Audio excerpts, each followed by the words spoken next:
성부와 성자와 성령의 이름으로 같이 하겠습니다. 하늘에 계신 우리 아버지의 이름이 거룩히 빛나시며 아버지의 나라가 오시며 아버지의 뜻이 하늘에서와 같이 땅에서도 이루어지소서.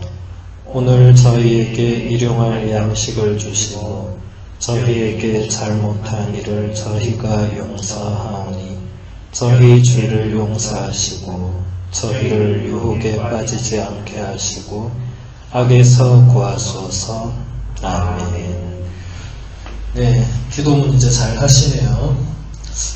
오늘 3주 만에 우리가 만나는데 오늘 주제는 제가 말씀드린 대로 세례성사와 견진성사 두 가지를 배워보도록 하겠습니다.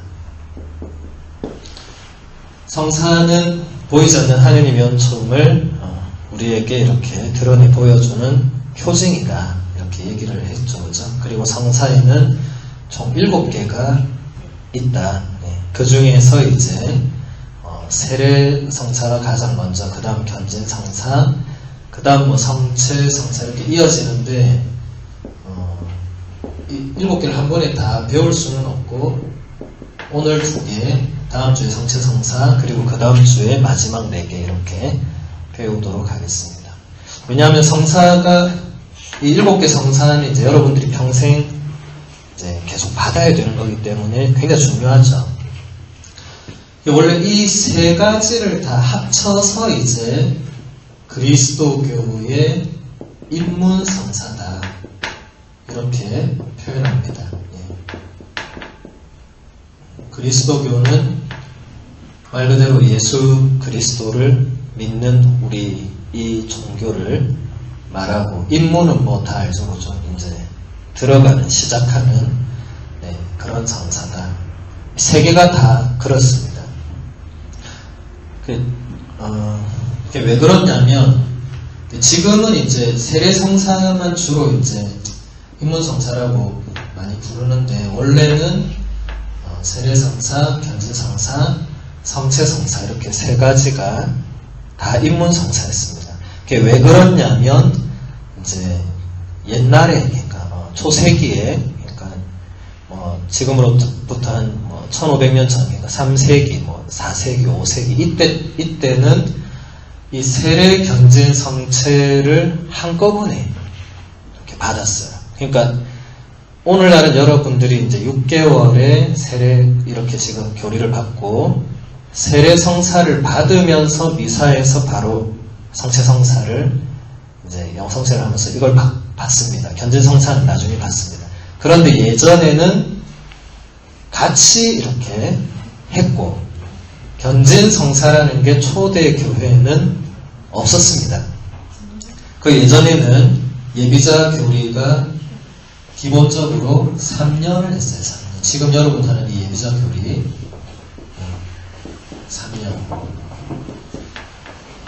여러분 지금 6개월. 그것도 말이 6개월이지. 일주일에 한 번씩 6개월 하면 날수로 치면 어떻게 되죠? 한 25일, 한 달 하는 거죠. 그죠? 근데 그때는 매일 와서 3년을 배웠습니다. 그리고 나서 이제 세례를 받는데 지금과 다르게 옛날에는 세례를 진짜 물에 가서, 진짜 강에 가서 받았어요. 여러분, 이 세례라는 말이 이 라틴어로 뭐라고 하냐면 밥티스마라고 부릅니다. 그러니까 라틴어 밥티스마를 번역한 거고, 이 말은 어디서 왔냐면 그리스어의 밥티조라는 이 동사가 있어요. 이 동사는 뭔가를 이렇게 물에 담그는 걸 말합니다. 물 속에 이렇게 담그는 거. 이게 지금 영어로는 그냥 똑같습니다. 영어로는 이제 baptize라고 하죠. 세례는 뭔가를 물에 이렇게 담그었다가 이제 빼는, 그러니까 사람이 원래는 물에 이제 담겨야 되는데, 근데 점점 이게 진짜 강에 가서 하고 시내가 가서 하고 이런 게 이제 힘들잖아요. 그러니까 성당이란 건물을 이제 지으면서 성당 입구에 세례소를 따로 짓습니다. 세례당. 혹시 여러분 나중에 유럽에 오래된 성당 이런데, 큰 성당 이런데 가면 항상 세례당이 따로 있어요. 혹시 여러분 유럽 여행 가보신 분 있어요? 안 가봤습니까? 네. 나중에 꼭 가보시기를 바랍니다. 대성당 가면 세례당이 항상 따로 있어요. 그 왜 그러냐? 세례 받기 전에 이 사람들, 그러니까 지금 여러분 같은 예비자들은 성당 출입이 안 됐습니다. 지금은 좋은 세상에 좋죠. 성당 가면 아무나 들어가잖아요. 그죠? 네.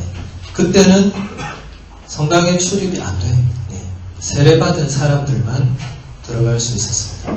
3년 받고 나서 이제 완전히 이 교육이 맞춰진 사람만 세례를 그 세례당에서 혹은 뭐 세례소에서 받습니다.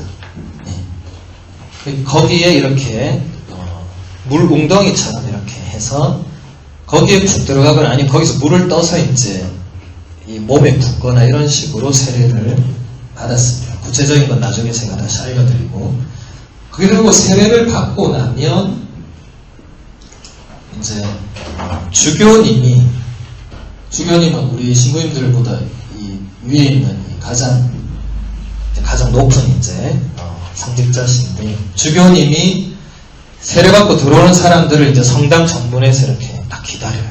네, 세례당에서 세례받고 오는 사람들이 오면은 주교님이 이제 그때 기름을 이렇게 이마에 이렇게 발라주고, 자, 기름을 발라줍니다. 기름을 발라준다. 또 십자가 표시로 해서, 그 다음에 그들에게 이렇게 안수 기도를 해주었습니다. 안수는 이렇게 손을 이렇게 머리가 이렇게 안수 기도를 해줍니다. 그리고 나서 드디어 이제 그들이 성당 안으로, 굉장히 감격스럽겠죠. 여러분 지금 안락사가 그냥 성전 문 푹 들어가잖아요. 그죠? 근데 그때는 3년 동안 이런 어딘가에서 교육받고, 교육이 완전히, 근데 저것도 통과 못하면 3년 더 했어요. 6년을 하게 됐습니다. 하여튼 받고 이 성당 어디 앞에 있는 세례당에서 세례를 받고, 그리고 성전 문 앞에서 주교님한테 직접 기름을 발름을 받고 안수를 받고, 그 다음에 성당 안에 들어가서 이제 미사를 봉헌하면서 이제 이 성체 성사까지 한꺼번에 받았습니다. 그러니까 하나, 둘, 세 개를 한꺼번에 다 받은 거죠. 그래서 이제 이 세 가지가 그리스도교의 입문성사가 되었습니다. 그래서 이때는 이 사람들이 요즘 말로 하는 뭐 냉담한다 그러죠. 그죠? 네, 세례를 받고 다시 교회를 떠나는 일은 이때는 거의 없었습니다. 여러분 생각해보세요. 이 과정을 거쳐서 이까지 왔는데 이게 왜 떠나요? 이거? 네. 근데 요즘은 세례받고 다 떠나죠. 왜 그러겠어요? 일단 이 과정이 지금 뭐 말은 6개월이지만 실제로 여러분 와서 1시간 듣는 거 이거 계산하면은 제가 아까 얘기했잖아요. 25일, 이렇게 한 달 정도밖에 안 되죠. 네. 한 달 정도밖에 안 되고, 자 이제 세례를 받습니다.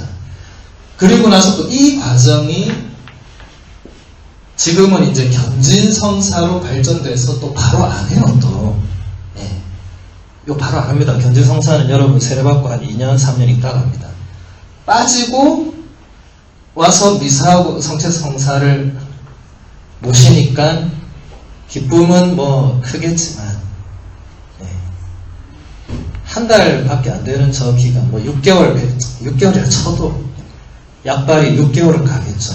근데 이제 6개월 지나고 나면 힘든 것도 많고 이거 하여튼 그래서 그 옛날에는 냉담자 뭐 이런 사람은 없었습니다. 그때는 너 죽을래 이 종교를 떠날래 하면 다 죽었어요. 그냥. 네. 근데 오늘날 뭐 누군가 그런 일은 없겠지만 죽을래 이 성당을 떠나려면 다 성당을 떠나겠죠. 그죠? 예. 죽는 것보다는 떠나는 게 낫지.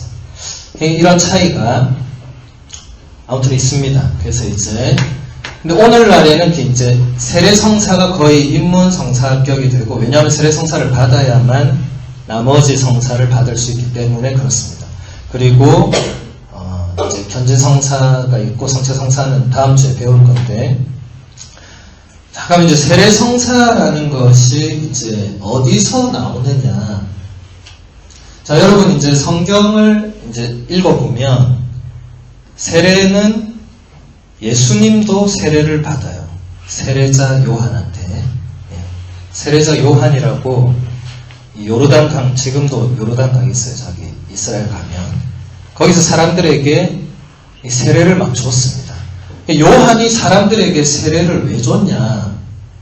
이제 메시아가 올 건데 너 준비해야 된다.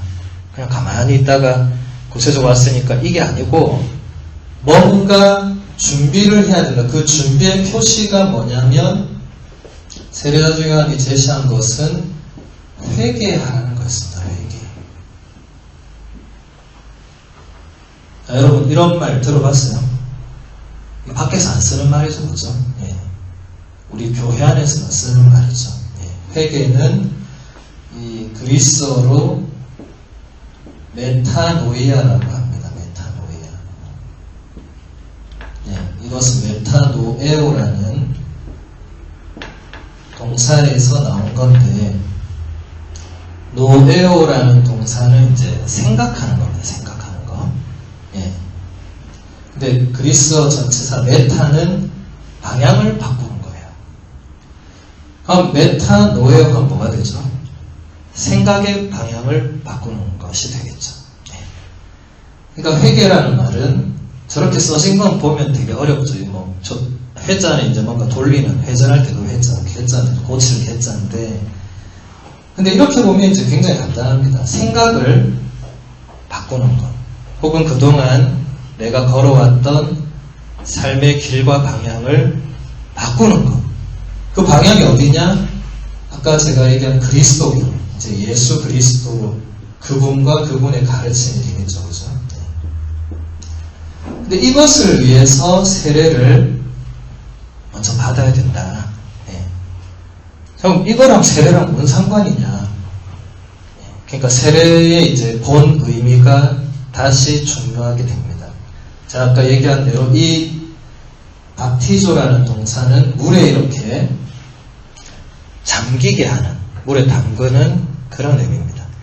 세례를 받을 때 세례자 요한이 세례를 줄 때도 세례자 요한이 요르단강 중간에 이렇게 서 있어요. 그럼 세례 받고 싶은 사람이 옵니다.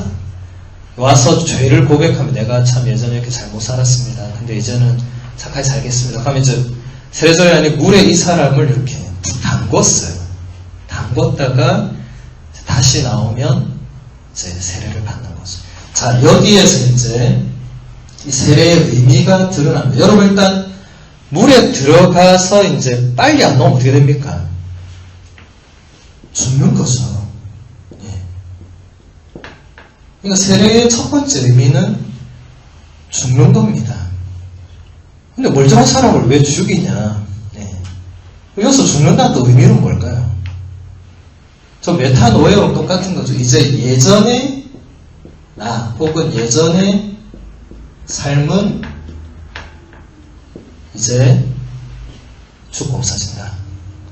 더 이상 나는 예전처럼 살지 않을 것이다. 나는 예전처럼 그렇게 삶의 길이 내가 그냥 결정하고 내가 이렇게 가는 게 아니고 이제는 이 방향으로 이 분의 가르침을 따라서 그렇게 살겠다.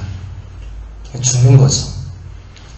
그리고 이제 세례는 그와 동시에 이제 이 사람이 물에서 나오면 다시 태어나니까 생명을 주겠죠. 그죠? 네. 새로 태어나는 거죠. 이런 표현이 이제 인간적으로 생각하면 이해가 안 되는 것입니다.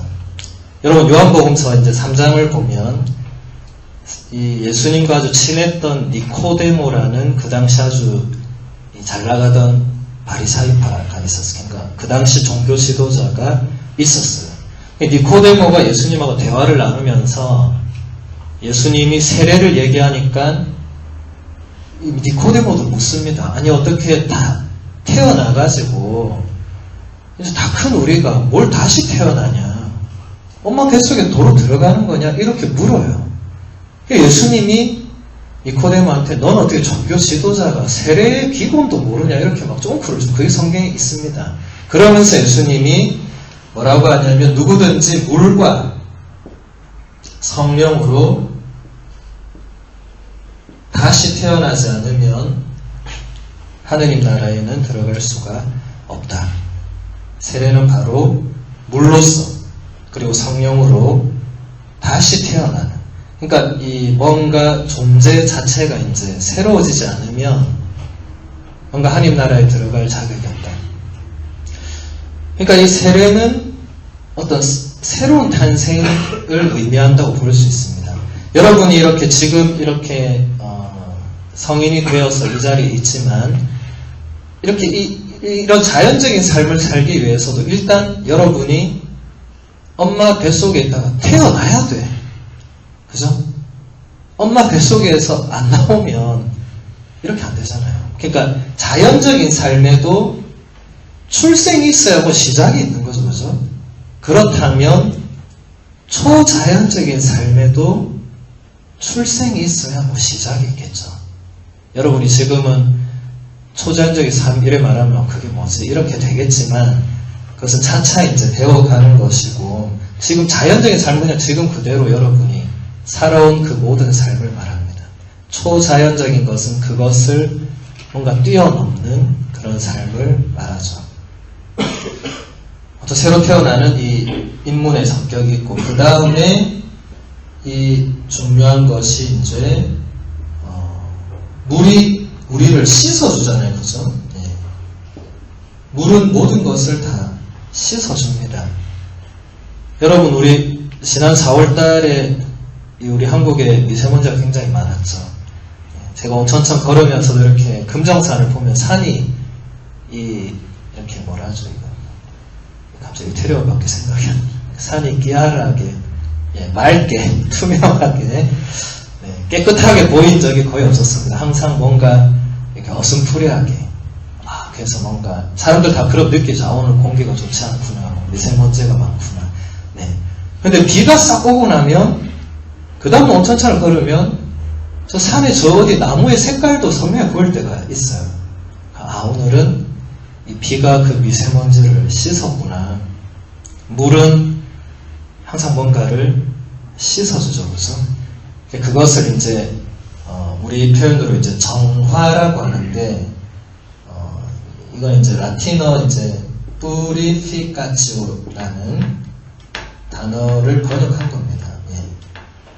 라틴어 뿌로 하면 뭐 맑은, 순수한, 깨끗한, 뭐 정결한 뭐 이런 게 되고 이제 파치오는 항상 제가 설명하죠. 뭐가 그렇게 되게 하는 것. 그러니까 깨끗하게 되게 하는 것, 맑게 되게 하는 것, 순수하게 되게 하는 것. 그러니까 세례는 우리가 그 전에 우리 안에 뭐 찌들었던 거 뭔가 이런 겉으로 말고 내면의 그런 뭔가를 씻어준다. 그러니까 이것은 무엇하고 연결되냐면 죄의 용서와 연결이 되겠죠.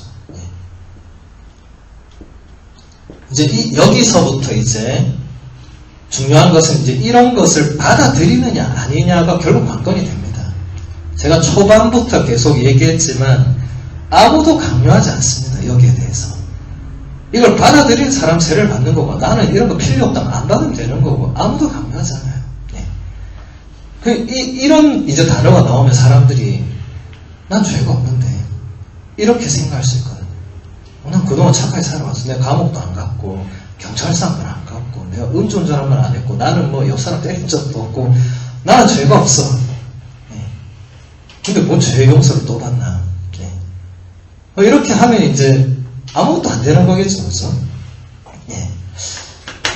이 세례에서 말하는 죄의 용서할 때 이 죄는 이제 우리 교회가 말하는 죄의 그 개념을 우리가 이제 배워야 될 필요가 있습니다. 세상적인 죄는 제가 아까 얘기한 대로 사회적인 어떤 일반 규범이나 법을 어기면 죄가 되죠. 뭐 죄라는 표현도 사회에서는 잘 안 쓰지만 어쨌든 뭔가 일반적으로 법이 있는데 뭐 신호를 지켜야 된다.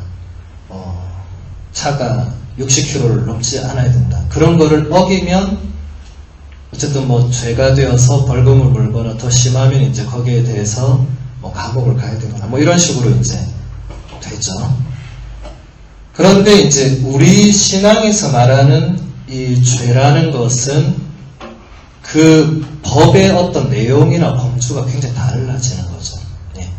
그러니까 사회적으로는 최소한의 사회 공동체가 최소한으로 함께 살아가는데 뭔가 이 상식적 수준을 넘어서는 것을 이제 못하게 막는 거죠. 그래야 이 사회가 건강하게 사람들이 누구나 다 어느 정도의 자유와 뭔가를 누리면서 살 수 있게 해주는 거고, 우리 교회가 말하는 이 죄는 이제 하느님이 우리에게 주신 어떤 질서라든지 우리에게 원하시는 어떤 그런 것을 깨는 모든 것을 이제 죄라고 규정을 합니다. 자, 예를 들어서 이제 여러분들이 앞으로 많이 듣게 될 단어 중에 하나가 이제 원죄라는 말이 있습니다. 원죄. 원은 이제 뭐 뿌리 원자를 쓰겠죠, 그죠? 원죄가 있으면 본죄라는 것도 있겠죠. 네. 이 원죄 개념이 사실 이 세례 때문에 발전이 됐어요. 네.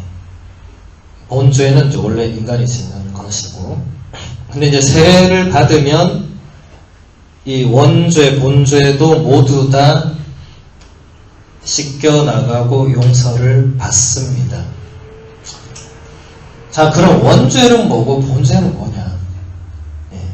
여러분, 원죄는 어렴풋이 다 알고 있을 겁니다. 여러분, 창세기에 보면 아담과 하와가 이제 에덴 동산에서 잘 편하게 잘 먹고 잘 살다가 어느 날 하느님의 그 계명을 어기게 되죠. 계명은 되게 간단했습니다.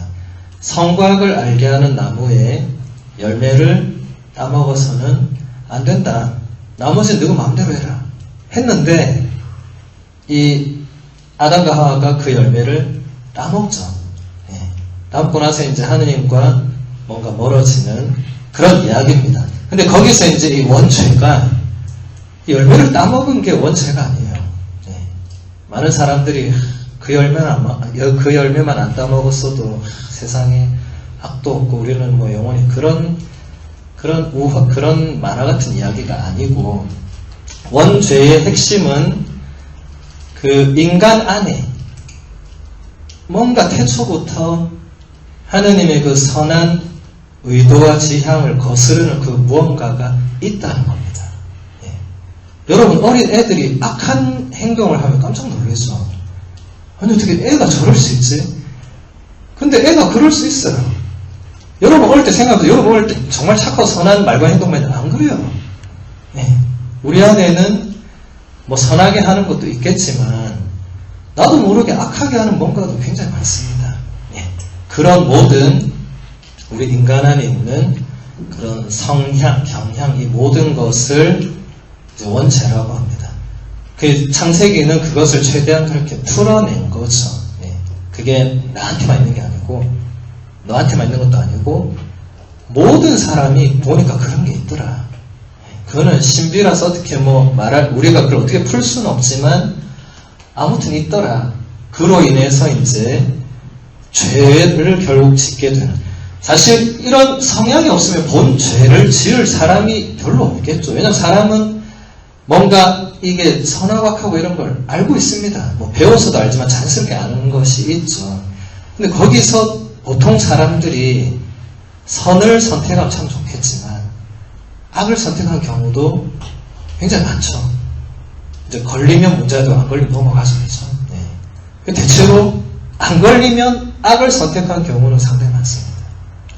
그런 모든 것이 이 우리 인간이 가지고 있는 이 죄의 성향이 되는데, 그런 것도 이 세례 때 이 씻겨 나가는, 그러니까 결국 그게 이제 용서라는 개념과 연결되죠. 그 용서가 조금 어려우면 이 정화를 생각하시면 좋습니다. 세례 때 이제 우리가 물에 들어가서 이제 정말 그렇게 씻겨져서 다시 새롭게 태어나는구나. 네, 그렇게 이해를 하시면 더 좋을 것 같습니다. 자, 그러면 그럼 세례 받고 나면은 나는 이제 다시 죄를 안 짓는가? 그렇지 않죠. 네. 세례 받고 나서 여러분이 죄 안 짓는다는 보장을 저는 해줄 수 없고 교회는 그렇게 가르치지 않습니다. 세례를 받은 뒤에도 우리 인간의 어떤 나약한 이 인간 조건과 나약한 의지 이런 것은 죄를 지을 수 있죠. 그래서 나중에 이어지는 또 고해성사라는 것이 있습니다. 그것은 다다음 시간에 배우게 될 것이고, 어쨌든 세례는 이런 특성들을 가지고 있습니다. 네. 그래서 이렇게 세례를 받고 나면 이제 여러분들이 우리 성당 안으로 교회 공동체 가족이 돼서 이 성체성사를 받을 수 있게 되는데, 근데 단순히 이런 것만 있다면 굳이 성당에 안 와도 요 밖에서 이런 거 할 수 있지 않은가? 여러분이 저 온천천에 누가 한 명 서 있으면서 물 붓고 하면 될 수도 있는 거 아니에요, 이거? 네. 그러니까 이것을 뭔가 또 의미부여가 있어야 되죠. 왜냐면 이걸 아무나 할 수는 없으니까. 네. 여러분, 온천천에 내일 어떤 사람이 와서 세례 받으면, 저 가서 세례 받으면 세례 될 수도 있잖아요, 그죠? 네. 그러니까 그렇게는 되면은 안 되니까, 이게 이제 우리 그리스도교 안에서 어떤 의미들을 또 가지는가. 결국 세례는 예수님이 마지막으로 제자들한테 남긴 명령이 세례를 주라는 거였어요. 세례를 주라. 예수님이 지상에 왔다가 죽었다가 부활하시고 승천 이제 완전히 떠나시기 전에 마지막으로 제자들한테 이제부터 너희가 할 일이 있다. 제자들이 물어도 너 이제 뭐 하면 됩니까? 너희는 세상 사람들한테 가서 세례 줘라, 세례.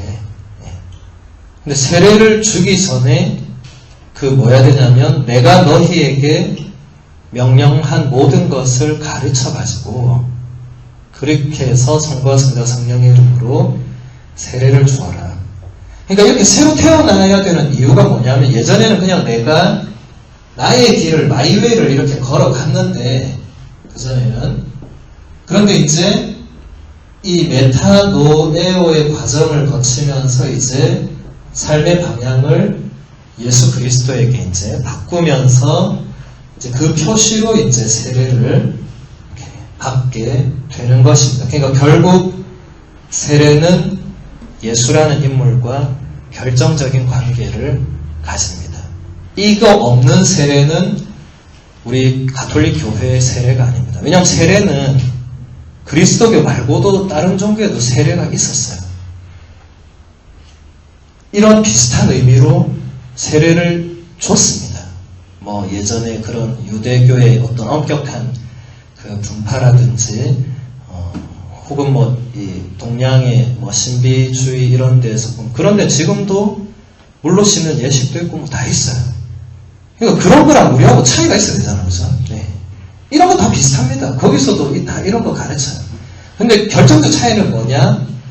이 예수 그리스도와 관계가 있는 세례냐, 아니면 그냥 뭐 이제 뭔가 이렇게 그냥 내가 알아서 이렇게 새로운 삶을 살아보자 이거냐, 그 차이겠죠. 그래서 다시 이제 우리 교회가 가르치는 걸 보면 이 세 개를 놓고 봤을 때도 죽는 것이 물론 예전의 삶과 이제 떨어져서 완전 새로워지는 것도 의미하지만은 예수 그리스도께서 죽었잖아요.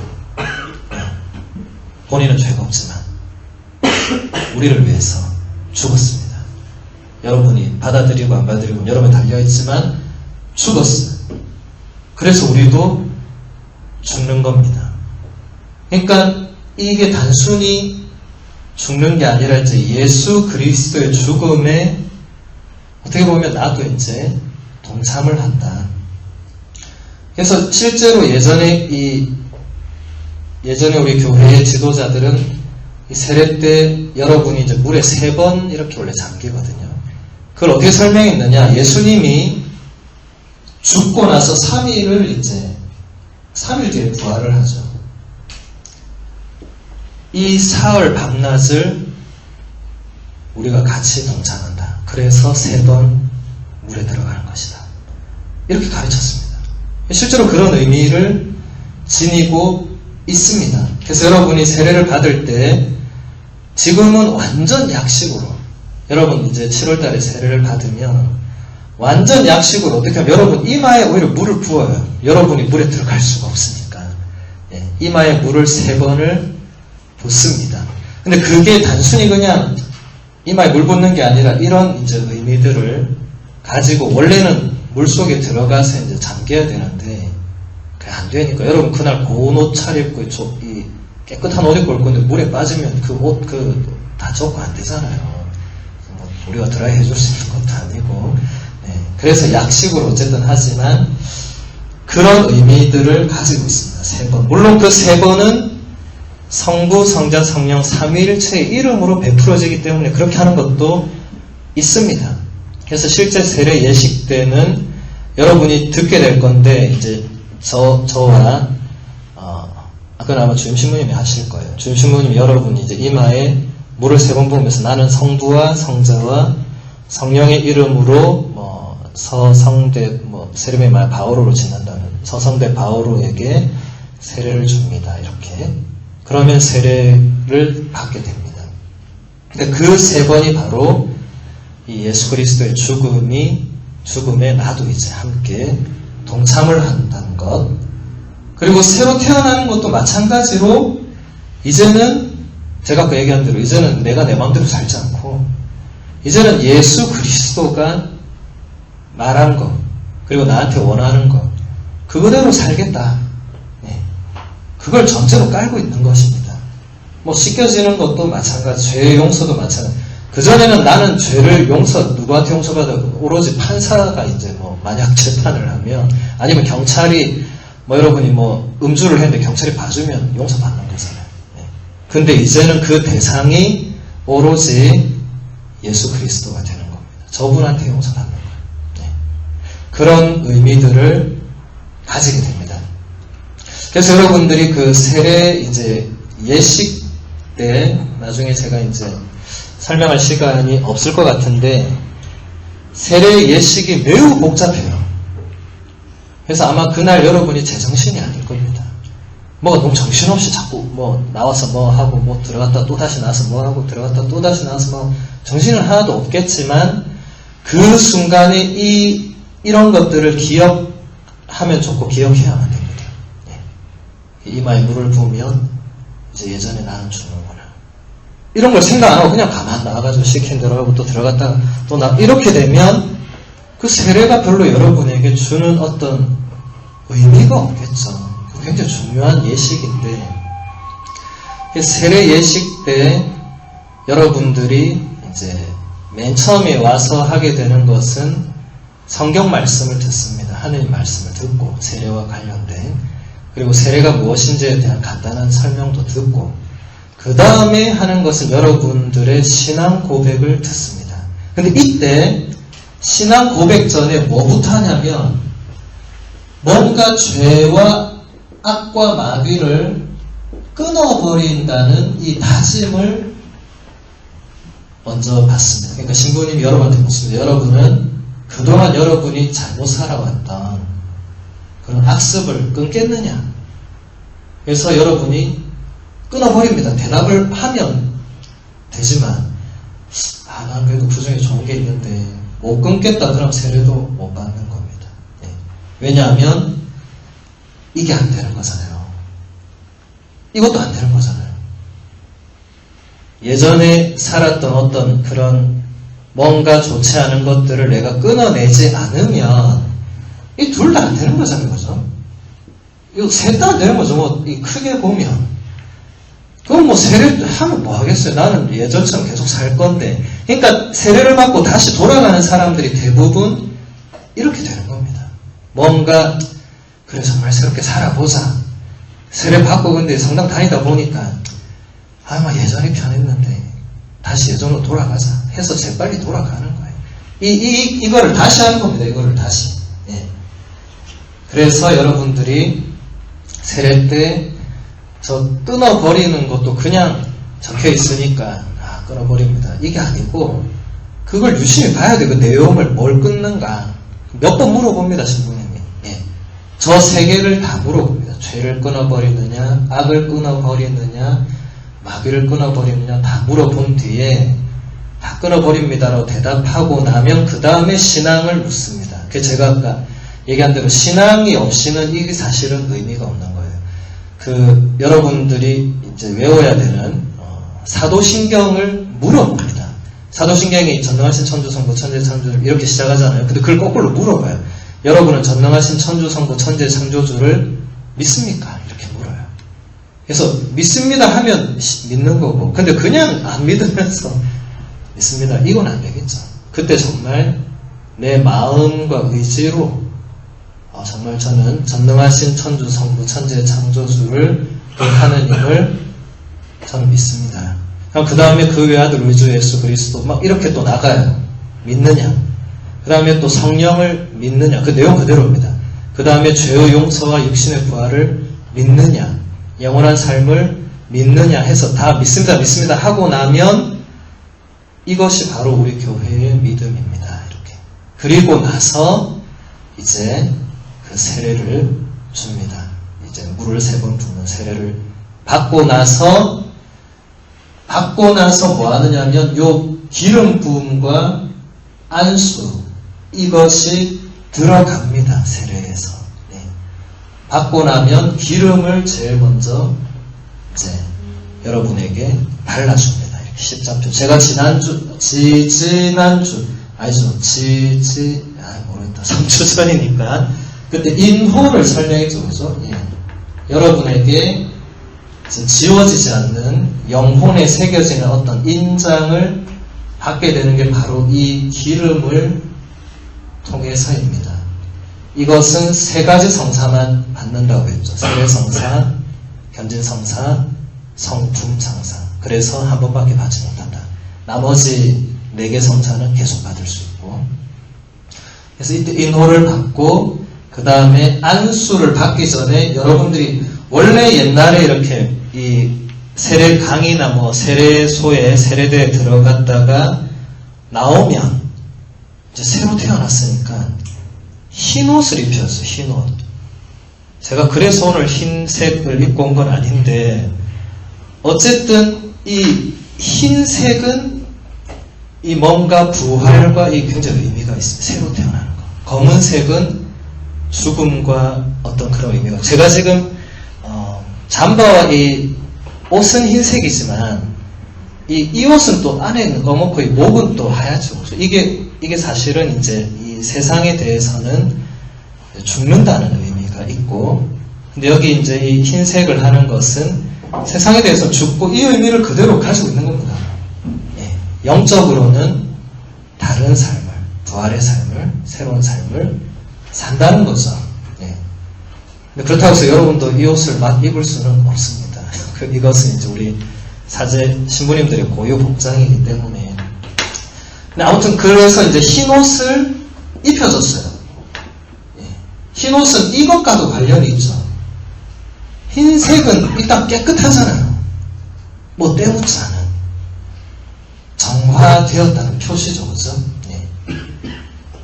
근데 여러분이 이제는 물에 안 빠지니까 흰 옷을 줄 수가 없습니다. 그 대신 어떻게 하냐면 여러분 우리 이제 여기 계신 이 여성분들이 나중에 이제 지금 여러분 미사 가보면 이제 여성분들이 뭐 머리에 쓰고 있는 거 있죠. 그걸 미사포라고 하는데 그 미사포를 이제 씌워줍니다. 그게 색깔이 흰색이거든요. 예. 흰 옷을 입히는 것과 같은 의미입니다. 그러니까 이게 다 약식으로 하는 거죠. 어쩔 수 없이. 약식은 사실 좋은 건 아닙니다. 이게 생략하는 거잖아요. 뭔가 거추장스러우니까 자꾸 생략하는 거지만 그 안에 의미가 중요하다. 그래서 이제 그 미사포를 씌워주고 그 다음에 이 안수 기도를 해줍니다. 그러면 이제 안수기도는 왜 하냐 이거. 머리에 손은 이게 도대체 뭐냐. 이게 이 교회 전통 안에서 여러분 안수기도 하는 거 개신교도 많이 봤을 거예요. 안수기도는 결국 뭐하고 연결되냐면 이 성령님과 연결이 됩니다. 예. 성령과.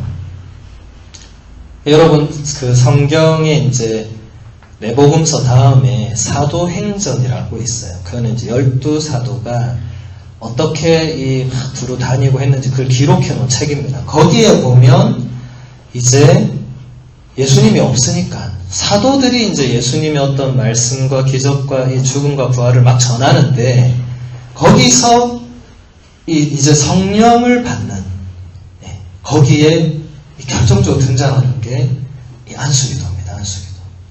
거기서 보면 사도들이 이 사람들에게 가서 손을 얹고 기도할 때 이 성령을 선물로 받고 혹은 성령의 그 은총을 선물로 받으면서 뭔가 그 사람의 변화가 되는 거죠. 이건 조금 어려운 부분인데 이거는 견진성사에서 이제 설명을 할 건데 어쨌든 세례를 받으면서 여러분이 인호도 받고 성령도 선물로 받고 이것도 다 그 안에서 이루어집니다. 중요한 건 이거를 믿고 받아들여야 이루어지겠죠. 네. 그냥 가서 시킨 대로 하고 이렇게 해서는 이런 게 이루어진다 할지라도 나하고 아무 상관이 없겠죠. 네. 그래서 이런 것들을 그 매번 예식 때마다 기억을 하시면 좋습니다. 그래서 제일 마지막에 여러분이 초를 받게 됩니다. 초. 네. 초는 빛이죠. 빛. 이제 빛을 받게 됩니다. 이제는 어둠이 아니라 이제 빛으로 새롭게 살아간다. 이런 의미로 이제 이렇게 세례 예식을 받고 나면 이제 미사에 참여해서 이제 영성체까지 이제 하게 됩니다. 자, 그러면 견진성사는 뭐냐? 진짜 간단하게 지금 살펴보겠는데 제가 아까 초대교회 설명할 때 이제 이렇게 예비자교리 3년 받고 성당 세례단에서 세례받고 성당 입구에서 주교님이 기름을 부어주고 안수를 해주고 그 다음에 성당 안에 들어서 미사에서 영성체를 한다. 이렇게 한다고 했습니다. 근데 이 부분이 지금 세례성사 안에도 물론 있지만 이 부분이 점점 더 이 역사 안에서 분리되기 시작합니다. 예. 그러니까 세 개를 한꺼번에 하던 거에서 이 부분이 점점 이렇게 조금 분리되기 시작해요. 왜냐하면 원래 우리 그리스도교가 그냥 12사도부터 출발해서 사람이 작았어요. 믿는 사람이. 그런데 이제 로마, 제가 지난번에 설명했지만 로마 제국이 유럽 전체를 로마 제국으로 통일시키고 그 콘스탄티누스 황제가 이제 313년에 밀라노 칙령을 선포하면서 종교 자유를 완전히 주고 그리고 391년에 테오도시우스라는 황제가 우리 그리스도교를 로마 제국의 국교로, 여러분 국교가 뭡니까? 국가 종교. 그게 무슨 말이죠? 그 나라 사람은 전부 다 그 종교를 믿어야 돼요. 지금 같은 말도 안 되는 일이지만 그 시대에는 다 그랬어요. 부족 종교, 국가 종교 다 그런 식이었어. 그 부족에서 태어나면 무조건 그 종교를 믿는 거고 그 국가에서 태어나면 무조건 지금도 여러분 저 어딥니까? 저기 동남아시아 말고 반대쪽이 뭐죠?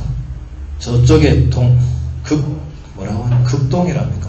저쪽 이슬람 저쪽에 그쪽은 태어나면 다 그 종교 믿죠, 그죠? 국가 종교입니다. 이슬람은 지금도 그 국가들 안에서는 국가 종교죠. 그 나라 태어난 사람 다 이슬람 믿어야 되죠. 근데 지금 우리는 그러진 않죠. 그렇게 되면서 이제 문제는 갑자기 그리스도교 신자가 확 늘어요. 왜냐면 모든 사람이 신자 아니다가 갑자기 다 신자 되니까 이 모든 예식을 주교님이 이제 한꺼번에 못하는 거예요. 그래서 그거를 저희 같은 이제 신부님들한테 위임을 합니다. 요 세례하고 이제 이 미사들이 이런 거는 위임을 하는데 그래도 뭔가 이 주교님이 12사들 후계자는 주교님들이기 때문에 이 신자들이 이 주교님한테 이렇게 안수받고 이런 게 필요하다. 그러면서 이제 이 부분이 다 이렇게 좀 따로 가면서 이제 견진성사라는 이 또 다른 하나의 성사로 이렇게 생기게 됩니다. 이 견진성사는 이 라틴어 꼼피르마치오를 번역한 건데, 여러분 이렇게 딱 자르면 앞에 거 영어로 하면 뭐죠? 컨펌이죠, 컨펌. 여러분 컨펌 뜻 다 알죠? 컨펌 뭐죠? 뭐 이렇게 왔을 때 그 확인하고 그걸 결정하면 컨펌한다고 그 세상에서도 쓰죠.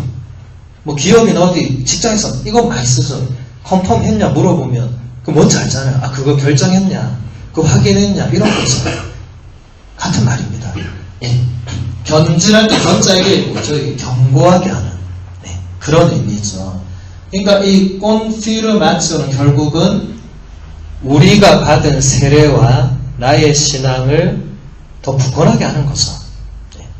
그래서 이거를 중세 토마스 아퀴나스 성인은 이것을 어떻게 설명했냐면, 우리가 태어난다고 해서 바로 우리의 삶이 완성되는 게 아니다. 우리는 태어나지만 우리의 삶은 태어나고 성숙하고 완성된다. 과정이 있다는 거죠. 신앙도 마찬가지다. 세례를 받자마자 여러분 신앙이 완성되는 게 아니다. 세례를 받으면 이제 신앙이 시작되는 거고 뭔가 성숙되는 게 필요하다. 그게 바로 견진성사다. 그 성숙의 이 핵심적인 역할을 하는 분이 이제 주교님이 되는 거고, 거기서 다시 이 인호가 새겨진 기름 부음을 받고, 거기서 이제 주교님이 안수를 받고, 거기서 성령의 은사를 확실하게 받게 됩니다. 이 견진은 사실은 지금 이렇게 설명해봤자 여러분이 당장 받을 것이 아니기 때문에 제가 짧게 하는 건데, 여러분 한 2년 3년 있다가 받으실 거예요.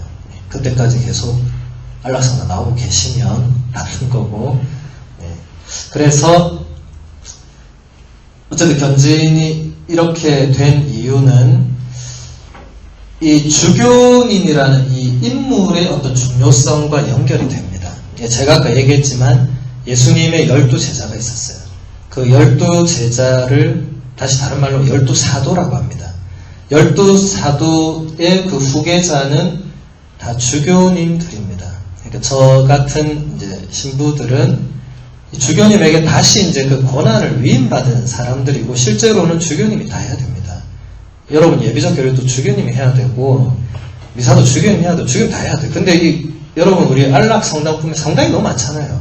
그러니까 주교님이 다 할 수 없으니까 저희가 이렇게 성당에서 이렇게 하지만, 실제로는 이제 이 주교님이 그런 모든 것을 결정하는 분입니다. 그러니까 주교님과의 어떤 연결이 여기서 굉장히 중요한 역할을 하는 거죠. 근데 반대로 여러분이 뭐 가볼 일은 없겠지만 저 동방정교회라는 그런 또 우리 그리스도 교회가 있습니다. 저 러시아, 뭐 그리스, 특히 저 동유럽 쪽에 있는 그쪽은 이제 오르토독스라고, 이제 우리는 가톨릭이고 거기는 오르토독스라고, 그쪽에서는 지금도 옛날하고 똑같이 합니다. 세례 견진 성체를 한꺼번에 쫙 이렇게 지금도 합니다. 근데 우리는 그렇게 바로 하지 않고 이제 견진을 조금 따로 떼어냈죠. 개신교회는 세례만 있습니다. 견진과 성체성사는 없습니다. 그들은 받아들이지 않았습니다. 그래서 세례만 받습니다. 이것이 이제 우리 성사의 입문이라고 할 수 있는 이제 세례 성사와 견진 성사가 되겠습니다.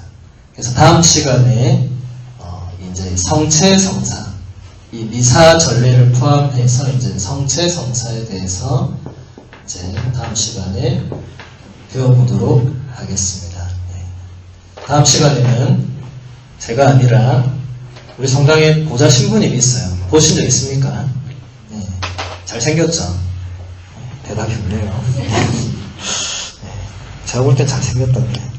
네, 우리 보석 신부님이 다음 시간에는 한번 보다시피 여기 한 번도 우리 반에서 이 교리를 안 해봤으니까 보다시피 한번 교리를 하고, 저도 목요일 오전반이 있어요. 저도 거기 한 번도 안 가봤습니다. 그래서 한번 통째로 시간을 바꿔서 하기로 했어요. 그래서 보다 신부님이 다음 주에 성체성삼 미사전례를 이 시간에 교리를 해주실 겁니다. 그냥 여러분은 그냥 이 시간 원래대로 오시면 됩니다. 자, 그러면 이제 여러분에게 오랜만에 또 책을 한 권 소개해 드리도록 하겠습니다. 다 받으셨죠? 제가 소리내서 읽을 걸 보고 여러분은 눈으로 함께 보도록 하겠습니다. 산다는 것에 대하여 인생이 내게 가르쳐준 것. 흔히 사람들은 삶의 기쁨이나 희망보다는 불안이나 고통을 먼저 떠올리는 경향이 있다. 칸 영화제가 한창 열리고 있었을 때의 일이다.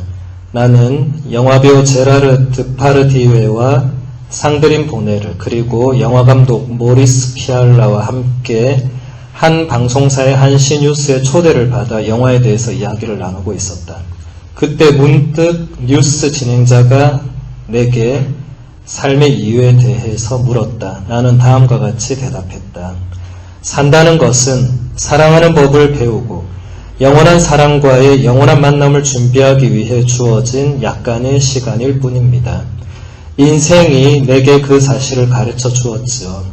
나는 이 말을 후세에 물려줄 수 있었으면 좋겠습니다. 바로 이러한 확신이 내 인생과 행동의 열쇠이기 때문입니다. 왜 사람들은 삶을 이야기하며 불안을 떠올리는 것일까? 왜 사람들은 삶을 이야기하며 사랑을 이야기하지 않는 것일까? 우리는 사랑을 알고 사랑을 경험한다. 또한 사랑은 스스로 자란다. 사랑은 붙잡는 것이 아니다. 우리는 너무나도 작은 그릇이어서 그 무한한 것을 담을 수가 없다. 사랑은 황홀이냐? 사랑은 우리를 우리 자신으로부터 빠져나오게 하여 더 많은 존재로 만든다. 내 신앙의 첫 번째 바탕은 영원한 존재는 사랑이라는 확신이다. 내 신앙의 두 번째 바탕은 내가 사랑받고 있다는 확신이다. 그리고 내 신앙의 세 번째 바탕은 우리 안에 있는 그 신비로운 자유가 사랑으로 사랑에 응답할 수 있게 만들어주는 이유 외에 다른 이유를 갖고 있지 않다는 확신이다. 자유가 아름다운 이유는 그것이 우리를 무엇으로부터 자유롭게 해서가 아니라 무엇을 위하여 자유롭게 만들어주기 때문이다. 사랑하고 사랑받기 위해서. 타인은 지옥이 아니다. 지옥이란 부조리하게도 자기 스스로 만족하는 자의 고독이다. 사람들이 왜 우리는 이 땅에 오게 되었습니까? 라고 물으면 나는 사랑하는 법을 배우기 위해서입니다. 라고 대답한다. 우주라는 존재는 측정할 길 없는 그 무한한 가운데 어딘가에 자유를 부여받은 존재들이 있기 때문에 의미를 갖는다. 인간은 지구라는 아주 작은 행성에서 살아가는 모기만한 존재에 불과하며 거대한 우주에 의해서 뭉개져 버릴 수도 있다. 하지만 인간은 파스칼이 말한 것처럼 우주보다 더 위대하다. 인간은 자신이 언젠가는 죽을 운명이라는 것을 알고 있을 뿐만 아니라 사랑하며 죽을 수도 있다는 것을 알기 때문이다. 사랑이 가능하려면 산과 바다, 빙하, 별들만으로는 부족하다. 자유로운 존재가 있어야 한다. 그 자유로운 존재는 오직 하나의 운명에 처해 있다. 사랑하라. 우리는 모두 사랑을 만나게 되어 있다. 그 사랑에 대한 허기가 은연중에 우리의 마음속 깊은 곳에서 느껴진다. 아베 피에르 신부님의 마지막 책입니다. 피에르 신부의 유언. 웅진 지식하우스에서 2006년도에 번역 출간이 되었습니다. 여러분은 잘 모르시겠지만 이 피에르 신부님은 굉장히 유명한 분이었습니다. 프랑스에서 피에르 신부님을 모르는 사람은 아무도 없었습니다. 지금도 다 알고 있습니다. 네.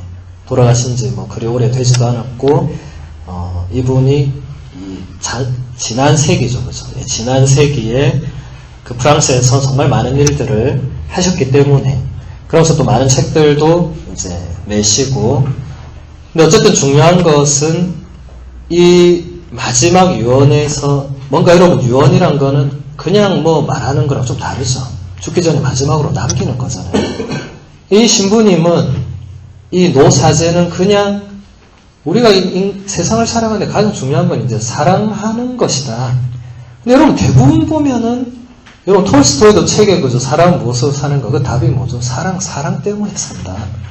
진부하게 들리지만 근데 그게 본질이다 라는 겁니다. 근데 여기서 이제 신부님은 이 자유로움을 강조를 많이 하죠. 그리고 우리가 결국 믿고 있는 하느님도 그분이야말로 사랑 그 자체다. 그거는 이분의 말씀이 아니고 이미 성경에서 복음서도 그렇지만 특별히 이제 요한의 이 편지들을 보면 하느님은 바로 사랑이다.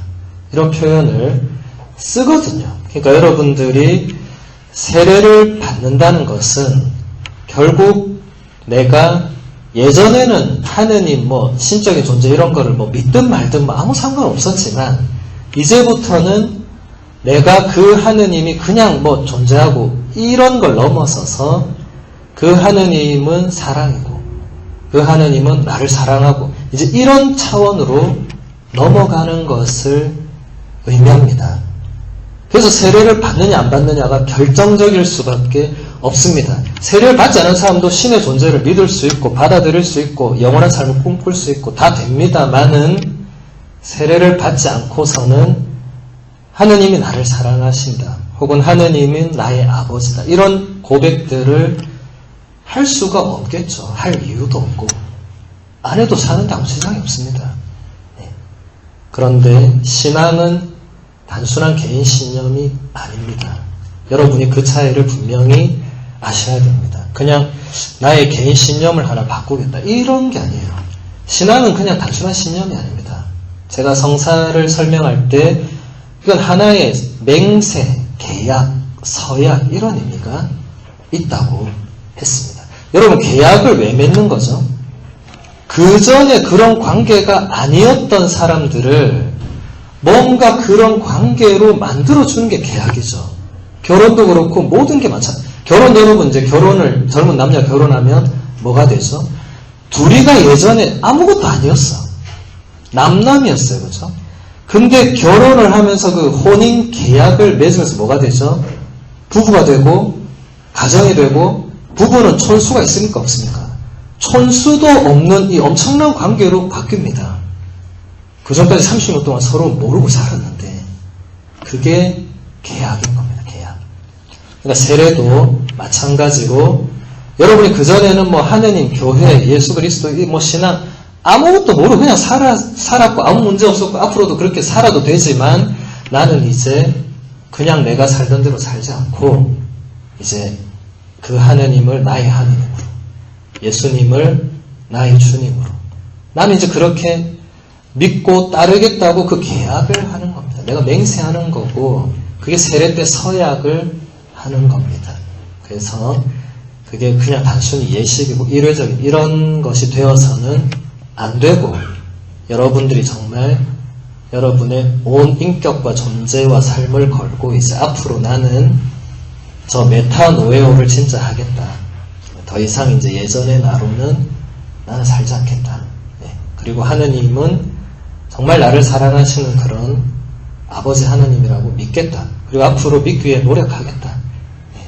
그렇게 살아가는 게 신앙인의 삶입니다. 그래서 제가 이런 책들을 제가 예전에는 일반 서적만 소개했는데 제가 앞으로는 우리 가톨릭에 이제 좀 이런 관련 있는 아무래도 피에르 신부님이니까 일반 서적 같지만 내용은 보면 거의 대부분 이제 그런 인생, 하느님, 존재 이런 굉장히 철학과 종교와 신앙에 관련된 내용들이 주를 이루고 있습니다. 피에르 신부님 책은 여러 권 다 읽어보셔도 좋고 앞으로도 계속 그런 책들을 제가 소개해드리겠습니다. 몇 번 남지는 않았지만. 네, 그래서 오늘은 여기서 마무리를 하고 다음 주